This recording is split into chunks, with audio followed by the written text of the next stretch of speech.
Hi hello నమస్తే welcome to Suman TV. నేను మానస. International and national లెవెల్లో చాలా మంది అద్భుతమైన క్రీడలు ఎంచుకుంటూ నేషనల్ అండ్ ఇంటర్నేషనల్ లెవెల్లో కూడా మన ఇండియన్స్ పోటీ పడుతూ ఉన్నారు. మరి ఈ తరుణంలో ఇప్పుడు చెస్ కి ఉన్న డిమాండ్ గురించి మనందరికీ తెలిసిందే. చాలా మంది చెస్ వైపు ఇంట్రెస్ట్ చూపిస్తున్నారు, నేర్చుకుంటున్నారు. అద్భుతమైన అకాడమీస్ కూడా వస్తూ ఉన్నాయి, మంచి ఫౌండేషన్ అనేవి ప్రొవైడ్ చేస్తున్నాయి. మరి ఈ క్రమంలో ఇంటర్నేషనల్ చెస్ ప్లేయర్ అలాగే ఉమెన్ క్యాండిడేట్ మాస్టర్ మనతో పాటు ఉన్నారు సంధ్యా గోలి గారు. ఒక అకాడమీని కూడా తను స్థాపించారు. సో ఆ అకాడమీ గురించి, తను ప్రొవైడ్ చేస్తున్న ట్రైనింగ్ గురించి, అలాగే తను యాక్టివ్ గా పార్టిసిపేట్ చేస్తున్నటువంటి national and international level competitions గురించి కూడా తనతో మాట్లాడి తెలుసుకుందాం. సంధ్య గారు హాయ్ అండి, నమస్తే. నమస్తే అండి. So very happy. చక్కగా ఇంటర్నేషనల్ అండ్ నేషనల్ లెవెల్లో మన ఇండియాని ప్రతిబింబిస్తూ మీరు మంచిగా చెస్ అకాడమీ, చెస్ ప్లేయర్ గా కొనసాగుతున్నారు. At the same time chess అకాడమీని కూడా స్టార్ట్ చేశారు. సో మీలాంటి ఇంకా చాలా మందిని ముందుకు తీసుకురావాలని మంచి ఉద్దేశంతో స్టార్ట్ చేశారు. So very very happy. Thank you. So first of all ఎక్కడి నుంచి వస్తున్నారు మీరు? విజయవాడ అండి. ఓకే. సో మా చెస్ అకాడమీ కూడా విజయవాడలో ఉంది, విజయవాడ ఎయిర్పోర్ట్ దగ్గర. ఓకే. సో మీరు ఇప్పుడు ఇంటర్నేషనల్ గేమ్స్ ఆడుతూ ఉన్నారు. చెస్ అనేది ఎప్పుడు స్టార్ట్ అయింది మీ లైఫ్ లో? స్కూల్లో స్టార్ట్ అయిందండి. స్కూల్ గ్రిక్స్ లో ఫస్ట్ ప్లేస్ వచ్చింది. సో అక్కడ నుంచి టోర్నమెంట్ చెస్ జర్నీ స్టార్ట్ అయింది అనమాట. తర్వాత మినీ ఒలింపిక్స్ అని చెప్పి రాజమండ్రిలో జరిగింది. అంటే మా ప్రాపర్ హోమ్ టౌన్ వచ్చి రాజమండ్రి.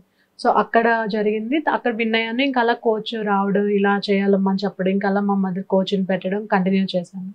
అప్పుడు మీ ఏజ్ ఎంత? మీరు కెరీర్ స్టార్ట్ చేసినప్పుడు 13 years. 13 years నుంచి చెస్ స్టార్ట్ చేశారు. ఓకే. సో ఇప్పటి వరకు ఎన్ని ఆడుండొచ్చు మీరు national, international, state level wise గా? చాలా టోర్నమెంట్స్ ఆడాను.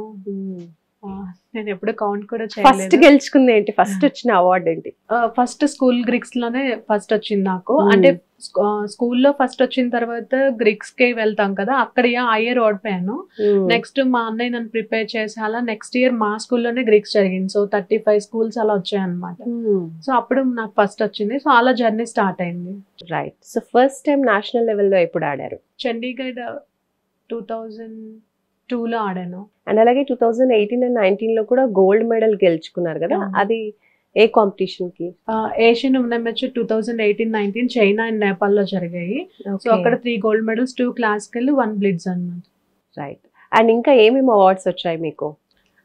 నాకు చెస్ లోనే కాకుండా నేను ఇంకేం రాజీవ్ సర్కిల్ ఫెలో, అలాగే కర్మవీర్ చక్ర అవార్డు వచ్చింది. అది ఇంటర్నేషనల్ కాన్ఫెడరేషన్ ఆఫ్ ఎన్జిఓ వాళ్ళు యునైటెడ్ నేషన్స్ తో టైఅప్ ఇచ్చిన అవార్డు. తర్వాత గ్లోబల్ చేంజ్ మేకర్ అవార్డు వచ్చింది, వరల్డ్ అచీవర్ అవార్డు.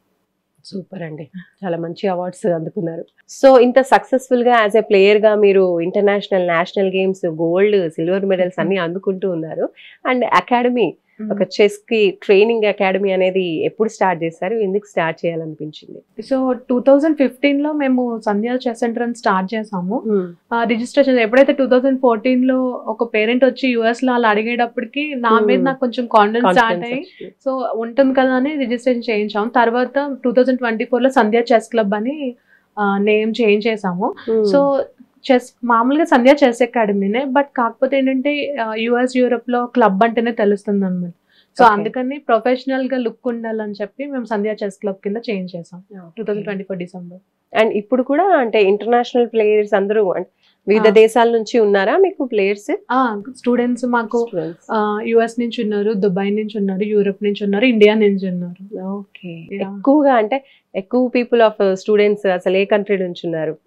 యుఎస్ నుంచే ఉన్నారు. యుఎస్ నుంచి ఫస్ట్ ట్రైన్ చేసిన అబ్బాయి ఇంటర్నేషనల్ లెవెల్లో ఆడారు. ఇంటర్నేషనల్ అంటే ఇంకా వరల్డ్ లెవెల్ అన్నమాట. అది కూడా వరల్డ్ చెస్ ఫెడరేషన్ ఇచ్చే టైటిల్. సో తను చాలా బాగా చేశాడు. తర్వాత మళ్ళీ యుఎస్ ఎప్పుడైనా వెళ్ళినప్పుడు చెస్ క్యాంప్స్ అలా చేస్తూ ఉండేదాన్ని. తర్వాత అక్కడ నుంచి ఆన్లైన్ స్టూడెంట్స్ కంటిన్యూ అయ్యేవాళ్ళు. సో 2020-23-24 నేను కాలిఫోర్నియాలో చెస్ క్యాంప్స్ చేశాను. అప్పుడు నాకు కాన్ఫిడెన్స్, ఓకే నేను అకాడమీ స్టార్ట్ చేయగలను, స్టూడెంట్స్ బాగానే ఉన్నారు అని చెప్పి నాకు ఒక కాన్ఫిడెన్స్ వచ్చింది. సో అక్కడ నుంచి స్టూడెంట్స్ ఆన్లైన్ లో కూడా కంటిన్యూ అవుతున్నారు, ఆన్లైన్ లో కూడా క్లాసెస్ చేస్తున్నాం. సో 2024 December లో అఫీషియల్ గా ఆఫ్లైన్ చెస్ అకాడమీ స్టార్ట్ చేసాం. అప్పటిదాకా ఆన్లైన్ లో చెప్పడం అలా ఉండేది. సో క్యాంప్స్ చేయడం కానీ అలా చేశాను. సో 2024 December లో అఫీషియల్ గా స్టార్ట్ చేశారు విజయవాడలో. ఓకే. సో ఇప్పుడు ఆన్లైన్ ఉంటుందా, ఆఫ్లైన్ ఉంటుందా కోర్స్? రెండు ఉంటాయి. సో ఆఫ్లైన్ ప్రిఫర్ చేసే వాళ్ళు దగ్గరగా ఉండి అవైలబుల్ గా ఉన్న వాళ్ళు ఆఫ్లైన్ వస్తారు, లేదు ఆన్లైన్ లో కావాలనుకున్న వాళ్ళు ఆన్లైన్ లో జాయిన్ అవుతారు. సో అది కాకుండా చెస్ క్యాంప్స్ ఎక్కడైనా స్కూల్స్ అలా చేయమన్నా కూడా మేము అంటే వేరే ఈవెంట్స్ కి కానీ కార్పొరేట్ ఈవెంట్స్ కానీ కూడా చేస్తున్నాం. Okay, right. సో ఇప్పుడు మీరు చెస్ ట్రైనింగ్ ఇవ్వాలనుకోండి, అప్పుడు అంటే చిల్డ్రన్ ఏ ఏజ్ ఉన్న వాళ్ళని తీసుకుంటారు? ఏజ్ క్రైటీరియా ఏంటి? ఆన్లైన్ అయితే 5-6 years ప్రిఫర్ చేస్తాము. సో ఆఫ్లైన్ అయితే ఇప్పుడు ఏంటంటే నేషనల్ లెవెల్ వచ్చి ఆడ్ నెంబర్ అనమాట. సో under 7, under 9, under 11 అలా under 19 వరకు నేషనల్స్ జరుగుతాయి. సో ఏషియన్ వచ్చి under 6, under 8, under 10 అలా under 20 వరకు జరుగుతాయి అనమాట. సో అందుకని ఏంటంటే ముందు నుంచే చిన్నప్పటి నుంచే ట్రైనింగ్ ఇస్తే 2 years కి రెడీ అవుతారు నేషనల్స్ ఇంట్రెస్ట్ పార్టిసిపేట్ చేయాలి అని. అంటే నేర్చుకోవాలి. ఇప్పుడు స్టడీస్ పరంగా చాలా హెల్ప్ అవుతుంది చెస్ నేర్చుకోవడం వల్ల.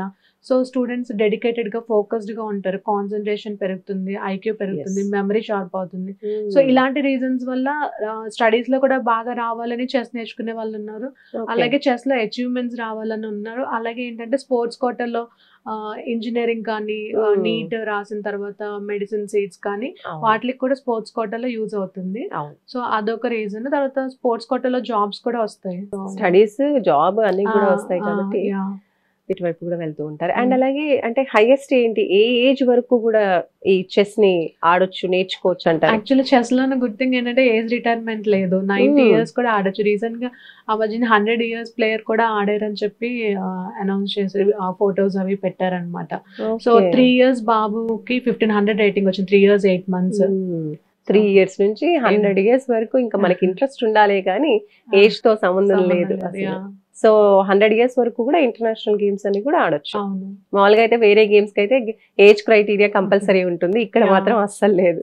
సూపర్ అండి. సో ఇంకా మీరు ట్రైన్ చేసినటువంటి స్టూడెంట్స్ వచ్చినటువంటి అవార్డ్స్ కావచ్చు, స్టేట్ లెవెల్లో కానీ ఇంటర్నేషనల్ లో కానీ మెడల్స్ వచ్చాయి స్టూడెంట్స్ కి. సో మాకేంటంటే అంటే యుఎస్ లోనే ట్రైన్ అప్ చేస్తున్నారా? అంటే ఇప్పుడు 2024 లో స్టార్ట్ చేశారు, ఇండియా నుంచి కూడా ఉన్నారు. ఇండియా స్టూడెంట్స్ కూడా స్టేట్ లెవెల్లో అది పెర్ఫార్మ్ చేస్తున్నారు. సో under 7 లో అలా state 2nd place 3rd place అలా వచ్చాయి. తర్వాత ఇంటర్నేషనల్ యుఎస్ స్టూడెంట్స్ కూడా ఇంటర్నేషనల్ టోర్నమెంట్స్ ఆడుతున్నారు, వాళ్ళకి కూడా టైటిల్స్ మెడల్స్ వచ్చాయి. వాళ్ళు కూడా స్టేట్ లెవెల్ అది పెర్ఫార్మ్ చేస్తున్నారు, నేషనల్ లెవెల్, ఇంటర్నేషనల్ లెవెల్. మీరు ట్రైనింగ్ ఇవ్వడం అంటే చిన్నపిల్లలకి ఇవ్వడం ఈజీగా ఉంటుందా, కొంచెం టీనేజర్స్ కి ట్రైన్ చేయడం ఈజీగా ఉంటుందా, అసలు ఎవరికి ఈజీగా ఉంటుంది నేర్చుకోవడం, నేర్పించడం? అంటే చెస్ లో వాళ్ళ స్టాండర్డ్ బట్టి ఇప్పుడు కొంతమంది ఏంటంటే 10 years ఉండి తెలియని వాళ్ళు ఉంటారు, బట్ 7 years కే చెస్ కొంచెం తెలిసి యాక్టివ్ గా ఉండే వాళ్ళు ఉంటారు. సో 60 years లో ఇంట్రెస్ట్ చూపించే వాళ్ళు ఉంటారు. సో వాళ్ళ ఇంట్రెస్ట్ బట్టి వాళ్ళ ఇదిని బట్టి ఉంటుంది అనమాట. సో కొంతమంది చాలా ఇంట్రెస్ట్ గా ఉంటారు, సో కొన్ని సిచ్యువేషన్స్ వల్ల చెస్ ఆడుండకపోవచ్చు అలా. సో ఫైనల్ గా ఏంటంటే స్టాండర్డ్ కొంచెం బాగుంటే డెఫినెట్ గా నాకు వాళ్ళకి నేర్పించడం, వాళ్ళు ఆన్సర్స్ చేస్తున్నప్పుడు కోచ్ ఫీలింగ్ ఉంటుంది కదా, చాలా హ్యాపీగా ఫీల్ అవ్వడం, రిజల్ట్స్ వచ్చినప్పుడు, టోర్నమెంట్ విన్ అయినప్పుడు. నేను రీసెంట్ గా ఫిబ్రవరిలో స్టేట్ లెవెల్ టోర్నమెంట్ కండక్ట్ చేశాను. సో మా అకాడమీ స్టూడెంట్స్ ని తీసుకువెళ్ళాం అనమాట. సో నేను ఇక్కడ ట్రావెల్ చేసినప్పుడు ఒక అమ్మాయిని నేనే తీసుకెళ్తాను. సో నేను తనకు చెప్తున్నాను అనమాట, తనది ఫస్ట్ స్టేట్ టోర్నమెంట్, అసలు తను ట్రైన్ అయ్యి ఒక 2 months కూడా అవ్వలేదు మా అకాడమీలో స్టార్ట్ అయ్యి. సో తను ఎలా ఆడుతుందో, తను ఎలా తీసుకుంటుందో అని చెప్పి నేను కొంచెం మోటివేట్ చేశాను. సో నీకు ఫస్ట్ స్టేట్ నువ్వు సిటీ టోర్నమెంట్ ఆడలేదు, డిస్ట్రిక్ట్ టోర్నమెంట్ ఆడలేదు, నువ్వు డైరెక్ట్ గా స్టేట్ ఆడుతున్నావు కాబట్టి సో నీకు 0 points వచ్చినా కూడా నువ్వు మినిమం గా 0 ఎక్స్పెక్ట్ చెయ్యి. సో నువ్వు అప్పుడు అప్సెట్ అవ్వు అని చెప్పి హ్యాపీ. తను కొంచెం టెన్షన్ గా ఉంది, బట్ తను మోటివేట్ చేసి నేను ఏమన్నా ఎవరు ఏమన్నారు, ఇది ఫస్ట్ టోర్నమెంట్, అసలు నువ్వు ఇంత డేర్ చేసి ఆడాలనుకోవడమే చాలా ఇంట్రెస్టింగ్ అని అంతా మోటివేట్ చేశాను.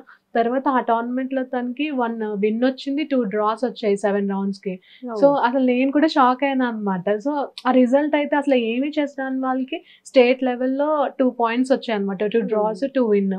సో అలాంటివి చాలా హ్యాపీగా అనిపించింది. నేను కూడా షాక్ అయ్యి తనకి నేను ప్రైజ్ ఇచ్చేటప్పుడు చాలా హ్యాపీ మూమెంట్ గా అనిపించింది. ఇప్పుడు మామూలుగా కొత్తగా చెస్ నేర్చుకోవాలి అనుకుంటున్న వాళ్ళకి ఎలా చెప్తారు, అంటే ఎన్ని లెవెల్స్ ఉంటుంది, ఇప్పుడు బేసిక్ లెవెల్ ఎలా ఉంటుంది, అలాగే ఇంటర్నేషనల్, నేషనల్ వైజ్ కూడా వెళ్ళాలి అనుకుంటూ ఉంటారు కదా, అలాంటి వాళ్ళకి టోటల్ గా ఎలా ఉంటుంది జర్నీ అనేది? ఇప్పుడు ఏంటంటే ఎవరైతే ఇంటర్నేషనల్ అచీవ్మెంట్స్ కావాలనుకుంటారో వాళ్ళు యాక్చువల్గా ఫుల్ టైం ప్రొఫెషనల్. అంటే ఇప్పుడు నేను కూడా 6 to 8 hours అలా చేసే ప్రాక్టీస్ చేసే వచ్చాను, అలాగే చేస్తాను కూడా. సో నేను ఎప్పుడైతే ఇంటర్నేషనల్ టోర్నమెంట్స్ కి, వరల్డ్ టోర్నమెంట్స్ కి వెళ్ళాలనుకున్నానో, సో ఇప్పుడు మనం స్కూల్కి ఎలా వెళ్తామో అలాగే అన్నమాట. సో ఫుల్ టైం ట్రైనింగ్ తీసుకోవాల్సి ఉంటుంది ఎవరైతే ఇంటర్నేషనల్ అచీవ్మెంట్స్ కావాలనుకుంటున్నారు. సో కొంతమంది ఏంటంటే నార్మల్ గా ఆడాలి అనుకుని ఫస్ట్ ట్రై చేస్తారు. అప్పుడు వాళ్ళు ఏంటంటే కొంత టైం ట్రై చేసి, అంటే ఇప్పుడు మాకు వీక్లీ 3 days ఉంటుంది ఆఫ్లైన్ అకాడమీ అయితే 2 hours బ్యాచ్ అనమాట. సో అది మామూలుగా ట్రై చేసి వచ్చి స్టార్టింగ్ బేసిక్స్ నేర్చుకున్నాక ఆ తర్వాత వాళ్ళ ఇంట్రెస్ట్ బట్టి కంటిన్యూ అయ్యి ఇలా స్టేట్ లెవెల్ టోర్నమెంట్కి వెళ్ళాలనుకుంటున్నాము, నేషనల్ లెవెల్ అంటే అప్పుడు ఇంకొంచెం టైం పెంచుకుంటూ ఇంక్రీజ్ చేసుకుంటూ వెళ్తాం అనమాట. ఆన్లైన్ అయినా అంతే. మాకేంటంటే ఆన్లైన్ లో ఏంటంటే basic batch, beginners batch, intermediate batch అలా ఉంటాయి అనమాట. ఏవి రాని వాళ్ళు ఒక బ్యాచ్ లో ఉంటారు. సో కొంచెం వచ్చిన వాళ్ళు ఇంకొంచెం అడ్వాన్స్డ్ బ్యాచ్ కి వెళ్తారు. ఇంకా అడ్వాన్స్డ్ బ్యాచ్ సెపరేట్ స్టాండర్డ్ బట్టి బ్యాచ్ సెపరేట్ చేసి నేర్పిస్తాం అనమాట. రాని వాళ్ళని స్టాండర్డ్ వచ్చిన వాళ్ళ బ్యాచ్ లో కలిపాం, ఎందుకంటే వాళ్ళు కన్ఫ్యూజ్ అయిపోతారు, వీళ్ళు కన్ఫ్యూజ్ అయిపోతారు. పర్ బ్యాచ్ ఎంత మందికి ట్రైన్ చేస్తారు మీరు? ఒక బ్యాచ్ లో ఎంత మంది ఉంటారు? అది డిపెండ్స్ అన్నమాట. సో వాళ్ళు స్టాండర్డ్ బట్టి వాళ్ళకి ఏది ఇంట్రెస్ట్ ఉంది అని చెప్పేది ఉంటుంది. సో సేమ్ లెవెల్ ఉన్న వాళ్ళని కొంచెం సేమ్ కేటగిరీలో వేయడానికి చూస్తారు. సో ఇంకా నేషనల్ వెళ్ళాలి అంటే డైలీ ఒక 8 hours అన్న కష్టపడాల్సి ఉంటుంది. నేషనల్స్, ఇంటర్నేషనల్, ఏషియన్ వరల్డ్ అలాంటి వాటికైతే 8 hours ప్రాక్టీస్ ఉండాలి. సో అందుకని మా దగ్గర ఏంటంటే ఫుల్ టైం ఉంది, పార్ట్ టైం లాగా జస్ట్ ఈవినింగ్ వచ్చే బ్యాచ్ ఉంది, ఆన్లైన్ ఉంది. అండ్ ఇప్పుడు ఇలా మీరు ట్రైనింగ్స్ ఇస్తూ ఫుల్ బిజీగా ఉంటున్నారు కదా, అండ్ మరి మీరు యాజ్ ఏ ప్లేయర్ గా కూడా ఆడడానికి అంత టైం ఉంటుందంటారా? రెండింటిని ఎలా మేనేజ్ చేస్తూ ఉంటారు? సో ఇంతకు ముందు అయితే అకాడమీ పెట్టక ముందు నేను ఆన్లైన్ లో తీసుకునేదాన్ని కాబట్టి నాకు అంత ప్రాబ్లం గా అనిపించేది కాదు. బట్ ఇప్పుడు ఏంటంటే ఇటు ఇది బెస్ట్ ఇవ్వాలనిపిస్తుంది, అటు అది బెస్ట్ ఇవ్వాలనిపిస్తుంది. సో మొన్న నేషనల్ టీమ్స్ ఆడాము. సో అందులో ఏమైందంటే సెకండ్ రౌండ్ నేను డ్రాప్ అయ్యి, యాక్చువల్గా ఏంటంటే 5 players ఉంటారు. సో 4 members టీమ్, మనము 4 members అపోనెంట్ టీమ్ 4 members తో ఆడతాం అనమాట. So 5th player stand by గా ఉంటారు. సో నేను థర్డ్ బోర్డ్ లో ఆడుతున్నాను అనమాట. సో నేను థర్డ్ బోర్డ్ లో ఆడుతుంటే ఒకవేళ పైన ఎవరైనా విత్డ్రా అయితే నేను సెకండ్ బోర్డ్ కి వెళ్తాను. సో నేను డ్రాప్ అయ్యి 5th బోర్డ్ అమ్మాయి జాయిన్ అయ్యి, అది మేము అనుకున్న ప్లాన్. సో నాకు తెలిసిన ఇన్ఫర్మేషన్ ప్రకారం ఏంటంటే పేరింగ్ జస్ట్ పెట్టిన తర్వాత 1 hour ముందు పెడితే చాలు ఎవరు బోర్డ్ సీడింగ్ అని చెప్పేసి నాకు మా టీమ్మేట్స్ చెప్పారు. ఆల్రెడీ వాళ్ళు అంతకు ముందు ఆడారని చెప్పి. సో నేను అలాగే పెడితే అప్పుడు ఆర్బిటర్ అన్నారు, అంటే వాళ్ళు వెళ్తున్నారు కదా అని చెప్పి వాళ్ళు రెడీ అవుతున్నారు గేమ్ కి. సో నేను ఉంటాను కదా, వాళ్ళందరూ ఫ్రెష్ అప్ వెళ్ళిపోయిన తర్వాత నేను టిఫిన్ నిదానంగా చేద్దాము సో నేను అనుకున్నాను. తీరా చూస్తే వాళ్ళు యాక్సెప్ట్ చేయలేదన్నమాట. రూల్ మారింది, అలా కాదు, నైట్ ఇవ్వాలి, నైట్ 9 before అని చెప్పారు. సో ఆల్రెడీ గేమ్ 10 కి అది అడుగుదాం అనుకుంటే జస్ట్ నేను వెళ్ళాను అనమాట. వెళ్ళేటప్పటికి లేదు, అప్పటికి 5 minutes ఉంది అంతే. సో నేను మళ్ళీ ఏంటంటే నేషనల్ లెవెల్ టోర్నమెంట్ ఆడేటప్పుడు మన స్టేట్ లెవెల్ స్టేట్ టీషర్ట్ వేసుకోవాలి. సో ఏషియన్ వరల్డ్కి వెళ్ళేటప్పుడు ఇండియా టీషర్ట్ వేసుకోవాలన్నమాట. సో నేను అడిగాను, పోనీ ఇలా ఆడేయచ్చా, నేను ఇప్పుడే కదా ఇంకా గేమ్ స్టార్ట్ అయిపోతుంది కదా, 3 minutes లో మళ్ళీ టైం డిలే అవుతుంది కదా అంటే, లేదు టీషర్ట్ కంపల్సరీ అన్నారు. సో మళ్ళీ రూమ్ కి వెళ్ళి గబగబా సెకండ్ ఫ్లోర్ కాబట్టి వెళ్ళి వచ్చి, యాక్చువల్ గా ఆ అమ్మాయి బాగా ఆడుతుంది అనమాట. సో నేను అందుకనే యాక్చువల్ ప్రిపేర్ అవ్వచ్చు, నెక్స్ట్ రౌండ్ ప్రిపేర్ అవ్వచ్చు, ఇంకొక సీట్ ప్లేయర్ ఆడొచ్చు, అలా మొత్తం అంతా వాళ్ళు ప్రిపేర్ అయ్యారు ఆ అమ్మాయి. సో అసలు నాకు ఎలాంటి ప్రిపరేషన్ లేదు. సో ఆ గేమ్ తన మీద నేను డ్రా చేశాను. సో అదే కీ రోల్ ప్లే చేసింది అనమాట ఎంటైర్ రిజల్ట్. అప్పుడు అలా ఒక్కొక్క టీంలో, మా టీంలో మొత్తం ఒక్కొక్క ప్లేయర్ ఒక్కొక్క కీ రోల్ పాయింట్ గెయిన్ చేశారు. సో అది కనుక యాక్చువల్గా ఆ రౌండ్ లో కనుక నేను డ్రా చేయకపోతే మా టీం ఆల్రెడీ మేము 4కి 2.5 స్కోర్ చేసాము, వాళ్ళు 1.5 స్కోర్ చేశారు. అంటే నా 4th బోర్డ్ అమ్మాయి గేమ్ పోయింది అనమాట. సో ఇంకొకటి నేను డ్రా చేశాను. అదే కనుక నేను డ్రా చేయకపోయినా, లేకపోతే నేను లూజ్ అయినా, లేకపోతే పక్క బోర్డులో ఇంకెవరైనా డ్రా చేసినా రిజల్ట్ అయితే ఈక్వల్, లేకపోతే మేము ఓడిపోయాము. సో అంత క్రూషియల్ పాయింట్, ఏమి ప్రిపరేషన్ లేకుండా సీడ్ మంచి ప్లేయర్ తో ఆ గేమ్ డ్రా చేయడం అనేది చాలా క్రూషియల్ పాయింట్. సో ఫస్ట్ నేను అలా టెన్షన్ గా ఉన్నాను, ఎందుకంటే ఆ అమ్మాయికి తెలుసు ఎవరితో ఆడుతున్నాను, నాకు తెలియదు ఆడతానని. సో అసలు టిఫిన్ కూడా చేయలేదు. So it was like 3 to 4 hours game అయ్యేటప్పటికి 12:30 అయింది. సో అసలు ఏమి ప్రిపేర్డ్ గా లేను. సో అలాంటి క్రూషియల్ పాయింట్స్ లో విన్ అవడం, అప్పుడు తర్వాత టీమ్ కి బ్రాంజ్ మెడల్ వచ్చింది. సో దోస్ ఆర్ లైక్ అంత కష్టపడిన దానికి చాలా హ్యాపీగా అనిపిస్తుంది కదా. ఓకే. సో ఆ టీమ్ కెప్టెన్ కూడా నేనే అన్నమాట. సో అది చాలా హ్యాపీ మూమెంట్ మాకు. సూపర్ అండి. అండ్ అలాగే ఇప్పుడు కూడా టోర్నమెంట్స్ జరుగుతున్నాయి, నార్వే టోర్నమెంట్స్ కూడా జరుగుతున్నాయి కదా, చాలా ఈగర్ గా అందరూ కూడా చూస్తున్నారు ఎవరు విన్ అవుతారు ఏంటి అనేది ఇంటర్నేషనల్ గేమ్. సో దాని గురించి ఎక్స్ప్లెయిన్ చేయండి. ఇప్పుడు జరిగే టోర్నమెంట్ వచ్చి నార్వే చెస్ 2025. అందులో ఏంటంటే last before round Gukesh Magnus Carlsen మీద విన్ అయ్యారు. తర్వాత లాస్ట్ రౌండ్ వచ్చి మ్యాగ్నస్ కార్ల్సన్ ఎరిగేసి అర్జున్ అని మన ఇండియన్ ప్లేయర్, సో తన మీద పోయింది అనమాట. ఆర్మగెడన్ గేమ్ అంటారు, అంటే ఈక్వల్ పాయింట్స్ వచ్చినప్పుడు ఆర్మగెడన్ గేమ్ పెడతారు. అందులో ఏంటంటే 10 minutes వైట్ కి, ఇక్కడ ఉన్నది ఈ టోర్నమెంట్ లో సిస్టమ్ అంటే 10 minutes వైట్ కి 7 minutes బ్లాక్ కి. సో బ్లాక్ డ్రా చేస్తే చాలు విన్ అయినట్టు, వైట్ విన్ అవ్వాలి, మస్ట్ విన్ అనమాట, compulsory. So already classical game లో డ్రా అయింది కాబట్టి ఆర్మగెడన్ గేమ్ లోకి వెళ్తే ఆల్రెడీ క్లాసికల్ దాంట్లో ఏ కలర్ అయితే వస్తుందో ఆర్మగెడన్ లో కూడా అదే కలర్ అనమాట. సో క్లాసికల్ లో వైట్ ఎరిగేసి అర్జున్ ఆడారు. సో దీంట్లో కూడా వైట్ మస్ట్ విన్ అనమాట. బ్లాక్ డ్రా చేస్తే చాలు, అయినా కూడా అర్జున్ విన్ అయ్యారు. కానీ ఇందులో ఏంటంటే పాయింట్స్ కన్సిడర్ చేస్తారు, అంటే రౌండ్ సిస్టమ్ కాబట్టి ఓవరాల్ గా ఎన్ని పాయింట్స్ వచ్చాయని చూస్తారనమాట. సో ఓవరాల్ గా మ్యాగ్నస్ కార్ల్సన్ కి 16 points వచ్చాయి. సో అందుకని తనకి ఫస్ట్ వచ్చింది. సో నెక్స్ట్ గుకేష్ కి 14.5 వచ్చాయి, అందుకని థర్డ్ ప్లేస్ వచ్చింది అనమాట. సో ఇలా నేషనల్ అండ్ ఇంటర్నేషనల్ గేమ్స్ కి ఆడేటువంటి పిల్లలందరికీ కూడా స్పాన్సర్స్ కూడా ఉంటారు కదా, సో ఈ గేమ్స్ కి కూడా స్పాన్సర్స్ ఉంటారా? ఉంటే ఏ లెవెల్ నుంచి స్పాన్సర్షిప్ అనేది వస్తుంది? ఓకే, ఇందులో కూడా స్పాన్సర్షిప్ ఉంటుంది. కాకపోతే మనకి ఇంటర్నేషనల్ అచీవ్మెంట్స్, ఏషియన్, వరల్డ్ అలా చేసినప్పుడు స్పాన్సర్స్ వస్తారు. సో నాకు గ్రీస్ టోర్నమెంట్ కలా వెళ్ళేటప్పుడు గెయిల్ ఫస్ట్ స్పాన్సర్ చేశారు. తర్వాత నేను ఒక పాయింట్ దగ్గర ఇంకా అసలు చెస్ కంటిన్యూ చేయాలా వద్దా అనే టైంకి వచ్చేటప్పటికి నేను ఇంక్ ఫెలోషిప్ కి సెలెక్ట్ అయ్యాను అనమాట. సో అది 2016 లో సెలెక్ట్ అయ్యాను. సో అక్కడి నుంచి నాకు ఇంక్ CEO లక్ష్మీ ప్రాతురి అనమాట. సో ఆవిడ నాకు గాడ్ మదర్ లాగా. మా మదర్ నాకు బర్త్ ఇస్తే ఆవిడ నాకు చెస్ లైఫ్ ఇచ్చారనమాట. ఆ తర్వాత నేను ఎక్కువ అచీవ్మెంట్స్ ఇంక్ ఫెలోగా సెలెక్ట్ అయిన తర్వాత అక్కడ నేను ఇంక్ టాక్స్ వీడియో ఇచ్చాను. సో కాన్ఫరెన్స్ జరిగినప్పుడు, సో అక్కడ నాకు నవీన్ పశుపతి సార్ అని చెప్పి నందూస్ ఫుడ్స్ బెంగళూరు నుంచి నేను తప్పకుండా స్పాన్సర్ చేస్తానమ్మా అని చెప్పి, అలాగే సార్ వాళ్ళ ఫ్రెండ్స్ వచ్చి సురేష్ రాయుడు సార్, సందీప్ వాద్వా సార్, వాళ్ళు స్పాన్సర్ చేశారు. సో నేను నెక్స్ట్ చెస్ లో ఉమెన్ క్యాండిడేట్ మాస్టర్ అయ్యే వరకు వాళ్ళు నాకు సపోర్ట్ చేశారు. సో నేను ఇంక్ కి నిజంగా థ్యాంక్ఫుల్ గా ఎప్పుడు ఉంటాను. సో అది ఎలా ఉంటుందంటే మనల్ని నమ్మి, అంటే మనం ఒక ప్యూర్ ఇంటెన్షన్ తో ముందుకు వెళ్తున్నప్పుడు మనల్ని నమ్మి సపోర్ట్ చేసే వాళ్ళు ఉండాలి.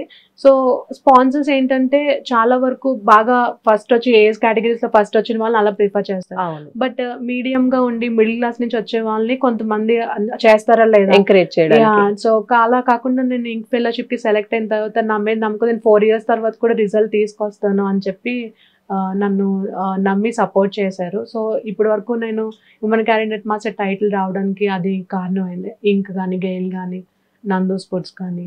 సో ఇలా చాలా మంది స్పాన్సర్ చేశారు. సో నేను ఇంక్ ఫెల్, అలాగే రాజీవ్ సర్కిల్ ఫెలోలో ఆశా జడేజా మొత్వాని CEO అనమాట. అక్కడి నుంచి కూడా నాకు వాళ్ళు స్పాన్సర్ చేస్తారు ఒక ఈవెంట్ కి, ఒక టోర్నమెంట్ కి. తర్వాత మామూలుగా ఏంటంటే ఏజ్ గ్రూప్ లో ఎవరైతే ముందుకు వెళ్తా ఉంటారో, వరల్డ్ అవి ఏషియన్ మెడల్స్ విన్ అవుతారో వాళ్ళకి ఆయిల్ అండ్ గ్యాస్ వాళ్ళ ద్వారా పెట్రోలియం స్పోర్ట్స్ బోర్డ్ ప్రమోషన్ ఉంటుంది కదా, వాళ్ళు కంపెనీస్ ఇండియన్ ఆయిల్ కావచ్చు, అలాంటి ONGC కావచ్చు, అటు నుంచి స్పాన్సర్స్ కూడా వస్తాయి. సో ప్లేయర్స్ కి చిన్న పిల్లల నుంచి కూడా వాళ్ళు world wide, Asian wide perform చేసేదాన్ని బట్టి స్పాన్సర్స్ ఖచ్చితంగా ఉంటారు. ఓకే, సూపర్ అండి. సో అలా కూడా ఒక సోర్స్ ఆఫ్ ఇన్కమ్ అనేది వాళ్ళకి జనరేట్ అవుతుంది. సో మీరు 2015 నుంచి స్టార్ట్ చేశారు కదా, అప్పటి నుంచి ఇప్పటి వరకు చూసుకున్నట్లయితే ఎలా ఉంది ఈ ట్రైనింగ్ అంతా కూడా, ఏ విధంగా ఉంటుంది? అండ్ అలాగే ఇప్పుడు కొత్తగా నేర్చుకోవాలి అన్న వాళ్ళకి ప్రోత్సాహంగా స్కూల్ లెవెల్లో కావచ్చు, కాలేజ్ లెవెల్లో కావచ్చు, ఎలా ఉంటుంది? అప్పటికి ఇప్పటికి చాలా చేంజ్ అయితే ఉంది. సో ఇప్పుడు స్కూల్స్ కూడా వాళ్ళని రికగ్నైజ్ చేయడం, సో స్కూల్స్ ఫ్రీ సీట్ కూడా ఇస్తున్నారు అనమాట. ఎవరైతే స్టూడెంట్ బాగా పెర్ఫార్మ్ చేస్తున్నారో వాళ్ళకి ఖచ్చితంగా ఫ్రీ సీట్ కానీ లేకపోతే కన్సెషన్ కానీ అలా అసలు చెన్నైలో అంత మంది స్టూడెంట్స్ రావడానికి వేలమ్మాల్ స్కూల్స్ ఉన్నాయి కదా, సో వాళ్ళే చాలా మంది స్టూడెంట్స్ కి ఇప్పుడు గుకేష్ కావచ్చు, ప్రజ్ఞానంద కావచ్చు, చాలా మంది స్టూడెంట్స్ అక్కడి నుంచి వేలమ్మాల్ నుంచే వచ్చారు. సో మన తెలంగాణ అండ్ ఆంధ్రాలో కూడా అలాంటి కొన్ని స్కూల్స్ ఉంటే ఇంకా బాగుంటుంది. సో ఇప్పటికే ఆఫర్ చేస్తున్నారు. సో ఇంకొంచెం స్కూల్స్ ఇంకా బాగా చేస్తే స్టార్టింగ్ నుంచి చాలా ఇంకా రిజల్ట్స్ ఖచ్చితంగా ఉంటాయి మన సైడ్ నుంచి కూడా. ఓకే. అండ్ స్కూల్స్ కి కూడా వెళ్ళి మీరు ట్రైనింగ్ చేస్తూ ఉంటారా? స్కూల్లో కూడా చెస్ క్యాంప్స్ అలా చేస్తూ ఉంటాము. సో అలాగే కార్పొరేట్ ఈవెంట్స్ కూడా చెస్ క్యాంప్స్ చేస్తూ ఉంటాము. ఇప్పుడు చెస్ లో నేషనల్ ఇంటర్నేషనల్ లెవెల్ వెళ్ళిన వాళ్ళకేమో ఆ ఫేమ్ ఇదంతా కూడా మనందరికీ తెలిసిందే. అండ్ అలాగే మీరు చెప్పినట్టుగా కూడా మంచి మంచి బ్రాండ్స్ కూడా వాళ్ళతో ప్రమోషన్స్ చేయించుకుంటాయి. సో దట్ వాళ్ళకి అలా కూడా ఒక సోర్స్ ఆఫ్ ఇన్కమ్ అనేది క్రియేట్ అవుతుంది. అండ్ అలాగే ఇప్పుడు ఇంకా మిగతా సోర్సెస్ ఆఫ్ ఇన్కమ్స్ ఏ విధంగా ఉంటాయి? ఇందాక మీరు చెప్పారు కాలేజెస్ లెవెల్లో అయితే మనకి ఫ్రీ కేటగిరీ, స్పోర్ట్స్ కేటగిరీలో మంచి సీట్ రావడం జరుగుతుంది, స్కాలర్షిప్ రావడం జరుగుతుంది, ఇలా చెప్పారు. ఇంకా ఏం వేసి ఉంటాయి? అలాగే ఇప్పుడు పెట్రోలియం స్పోర్ట్స్ ప్రమోషన్ బోర్డ్ వాళ్ళు ఎలా అయితే జాబ్స్ ఇప్పుడు స్పాన్సర్ చేస్తారో ఏజ్ కేటగిరీ వాళ్ళకి తర్వాత ఇంకా ముందుకెళ్లే కొద్దీ అందులో జాబ్స్ కూడా ఇస్తారు. సో అదొకటి airports authority of India, so అలా కొన్ని కేటగిరీస్ స్పోర్ట్స్ కోటాలో జాబ్స్ ఉంటాయి. సో ఆ జాబ్ ఫెసిలిటీ కూడా ఉంటుంది. సో అదొకటి. తర్వాత ఇంకొకటి ఏంటంటే చెస్ లో FIDE instructor, FIDE trainer, development instructor ఇలాంటి కోర్సెస్ కంప్లీట్ చేస్తే ఇప్పుడు నేను ఫిడే ఇన్స్ట్రక్టర్, దానికి వరల్డ్ చెస్ ఫెడరేషన్ ఇస్తారు ఆ టైటిల్. సో దానికి ఇంత రేటింగ్ కేటగిరీ ఉండాలి, వాళ్ళకి ఆల్రెడీ స్టూడెంట్స్ అచీవ్మెంట్ చేసి ఉండాలి, ఇవన్నీ స్పెసిఫికేషన్స్ ఉండి ఒక 3 days కోర్స్ కంప్లీట్ చేస్తే అప్పుడు ఎగ్జామ్ పెడతారు. అందులో క్వాలిఫై అయితే కనుక ఫిడే ఇన్స్ట్రక్టర్ టైటిల్ ఇస్తారు. సో నేను అది కంప్లీట్ చేసి మొత్తం రేటింగ్స్ ఇంటర్నేషనల్ రేటింగ్ అన్ని ఉన్నాయి, ఫిడే రేటింగ్ ఉన్నాయి. తర్వాత నా స్టూడెంట్స్ అచీవ్మెంట్స్ అన్ని సబ్మిట్ చేసిన తర్వాత కోర్స్ అటెండ్ అయ్యి ఎగ్జామ్ లో కూడా నాకు మార్క్స్ వచ్చాయి. అవి 100 marks ఉంటాయి. సో అందులో రేటింగ్ కన్సిడర్ చేస్తారు, తర్వాత స్టూడెంట్స్ అచీవ్మెంట్స్ కన్సిడర్, అన్ని పాయింట్స్, ఎగ్జామ్ పాయింట్ అన్ని తీసుకుని 100 marks కి మనకి వచ్చే మార్క్స్ బట్టి 60 above వస్తే కనుక ఫిడే ఇన్స్ట్రక్టర్, 35 above వస్తే కనుక డెవలప్మెంట్ ఇన్స్ట్రక్టర్, నేషనల్ ఇన్స్ట్రక్టర్. అంటే ఎలా ఉంటుంది, development instructor, national instructor, FIDE instructor, FIDE trainer అన్నమాట. సో అలా ఉంటాయి. సో నాది ఇప్పుడు ఫిడే ఇన్స్ట్రక్టర్, అది వరల్డ్ చెస్ ఫెడరేషన్ ఇచ్చిన టైటిల్. సో అలాంటి కోర్సెస్ కంప్లీట్ చేసి ట్రైనర్ కూడా అవ్వచ్చు, అలాగే అకాడమీ కూడా స్టార్ట్ చేయొచ్చు. ఫుల్ ఫ్లెడ్జ్డ్ గా చెస్ వైపు వెళ్ళాలి అనుకుంటే కనుక దీన్నే ఒక టోటల్ ప్రొఫెషన్ గా ఎంచుకోవాలి అంటే కూడా ఇన్ని మార్గాలు ఉన్నాయి. అది కాకుండా జస్ట్ నేర్చుకోవాలి అనుకుంటే కూడా బ్రెయిన్ కి అలాగే మన కాన్సన్ట్రేషన్ కి స్టూడెంట్స్ కి చాలా చాలా యూజ్ అవుతూ ఉంటుంది. నేను లాస్ట్ టైం కూడా అదే చెప్పాను. ఇప్పుడు ఆటిజం ఉన్న పిల్లలు కనుక చెస్ వాళ్ళు యాక్చువల్ గా చాలా ఫోకస్డ్ గా ఉంటారు. వాళ్ళంటి వాళ్ళు చెస్ నేర్చుకుంటే చాలా రిజల్ట్ ఉంటుంది. అలాగే చెస్ కిడ్స్ కి అని అనుకోవడానికి కూడా లేదు.